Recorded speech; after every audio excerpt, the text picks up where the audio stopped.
my children. I am dying here. I'm dying. I'm dying. No, I want to see my children. In early April 2015, a busy Lagos couple decided to search for a new nanny to look after their 3 young sons, 2 of whom were aged 6 and 4, while the last born was just 11 months old. Both parents had busy schedules and needed someone trustworthy to care for their children during work hours. This was not their first time using the online platform OLX to find help. In fact, they had employed 2 nannies before through the same website. The first nanny stayed with them for 2 whole years without any problems, and when it was time for her to leave, she gave them proper notice and departed peacefully. The second nanny, however, simply disappeared. The couple had granted her permission to go home for Easter break, but she never returned. There were no phone calls, no explanations, nothing. She just vanished into thin air. The strange disappearance should have been a warning sign of what was coming, but the couple never imagined the horror that would soon befall them.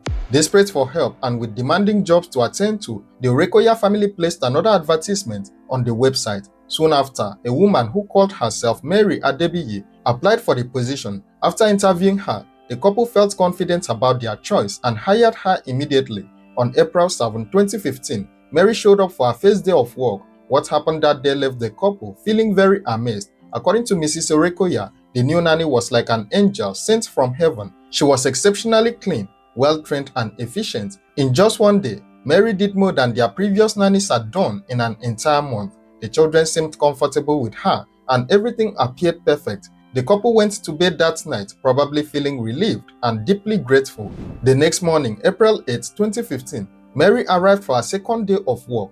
The parents kissed their children goodbye and headed to their respective jobs, completely unaware that their lives were about to change in the worst possible way imaginable. When they returned home later that evening, their world came crashing down. The house was empty. Mary and all 3 children had vanished without a trace. Panic set in immediately. The couple rushed to the police station to file a report, and shortly after that, they received a phone call that confirmed their worst fears. The kidnappers contacted them, demanding a ransom of 15 million naira for the safe return of their children. 15 million naira was a huge amount, far beyond what the average family could afford. The Orekoyas were not wealthy politicians or business people with endless resources. They were regular working parents who were now being asked to pay an impossible sum of money in order to get their children back. Negotiations began. The parents pleaded with the kidnappers, explaining that they simply did not have that kind of money. After several discussions, the kidnappers reduced their demand to 13 million naira, but even this amount was far too much for the family to gather. Meanwhile, the police investigation gained momentum and news of the kidnapping spread across Lagos State. The story was all over the media, and soon, the entire city was talking about the missing Orekoya children. The pressure on the kidnappers intensified with each passing day. The intense media attention and aggressive police investigations began to have an effect. The kidnappers, realizing they were running out of time and options, finally agreed to accept 2 million naira instead. The Orekoya family, though devastated by the amount, managed to scrape together the money and paid it into a bank in Shagamu, Ogun State, just as instructed. After receiving the payment, the kidnappers made one final phone call to the parents. They told them to go to a specific location in Shasha, a Gbeda area of Lagos State, to pick up their children. When the parents arrived at the spot, they found all 3 children standing alone on the road and with little to nothing on their bodies as clothes. The kidnappers had fled, unable to withstand the mounting pressure from law enforcement and the public outcry.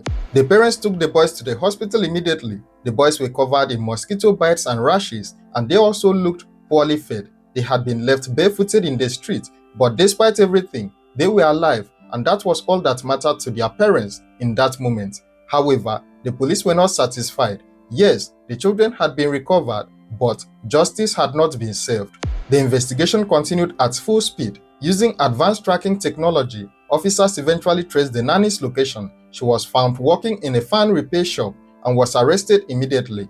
Her husband, on seeing the police take her away, successfully fled the scene.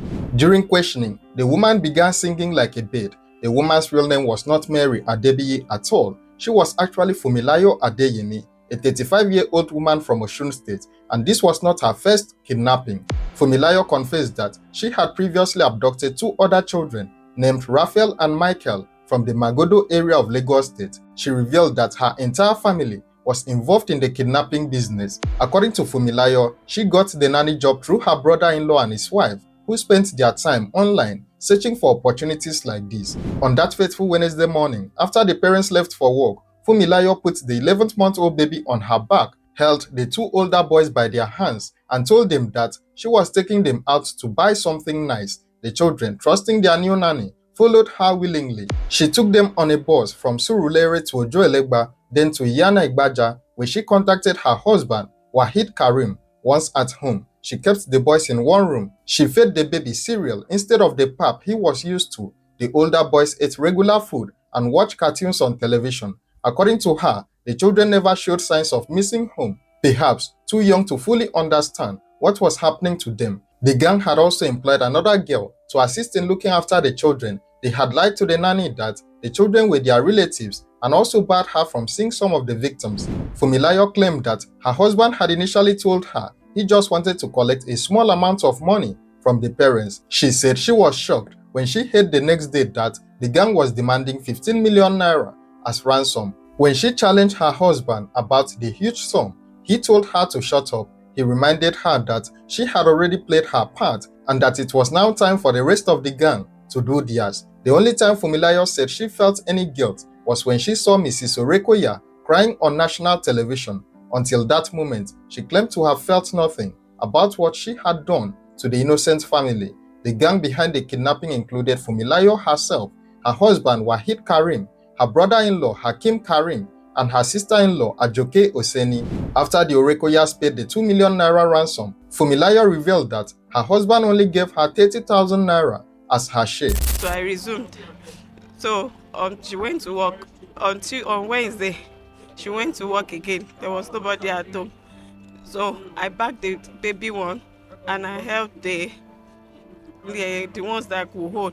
We went outside the gates. I said, "You want to go and buy something?" When I kidnapped the Orekoya kids, I took them to Esikoka Estate. So I didn't allow anybody to see, not even my maid that is at home. So they were inside the room, they were eating, and if my kids want to come in, I only allowed the ones that can't speak inside. I didn't allow the other ones inside. I watched the woman at TVC when she was weeping. So I now went to go and give it to them. I said, "See, she's weeping because of her children. Let them go." He said the father is being stubborn. I said, "It is not the father, it is the mother that we should consider." He said, "I should go, I should leave the house." Whenever she brings children, she put them in a room. Whenever she goes out and come back, they'll definitely not allow us to see whoever is with her. They'll put her in a room and we must not go inside her room. Okay, so who feeds them when they bring them like that? It's she and the grandmother, the sister-in-law, and the two men, her husband and brother-in-law. Okay. And when they brought the first two kids, it was in their room. We saw those kids, yes, but what they said was like, "Is our they are our family friends. They came for holiday." You know, during that time was December period. But the story did not end there. 3 years later, in 2018, the long arm of the law finally caught up with Wahid Abubakar, Funmilayo's husband and the mastermind behind the whole operation. The 41-year-old commercial tricycle rider was tracked down at his park in the Ikorodu area of Lagos State by special police investigators. When questioned, Wahid made a very shocking confession. He claimed that he organized the kidnappings as a favor to a friend named Olawale. According to Wahid, this friend had helped him pay a hospital bill of 150,000 naira when his wife gave birth through cesarean section in 2013. Unable to afford the medical expenses, Wahid had been grateful when Olawale stepped in to help. After the naming ceremony for his child, Olawale approached Wahid with a request. He wanted Wahid's wife to pretend to be a nanny and help kidnap children from two families in Lagos State. Wahid claimed he agreed because he felt indebted to the man who had saved his wife. The first kidnapping in Magodo was successful, yielding about 1 million naira in ransom. The second attempt with the Orekoya children was interrupted by Funmilayo's arrest. The case eventually went to court. Funmilayo faced a 7-count charge of conspiracy and kidnapping. When she applied for bail, citing health problems, the judge rejected her application. The judge ruled that there was overwhelming evidence against her and that she might interfere with the trial if released. The judge also noted that Funmilayo had provided no proof of her alleged health issues. The crime carried a maximum of 21 years in prison. The Orekoya family, though traumatized by their ordeal,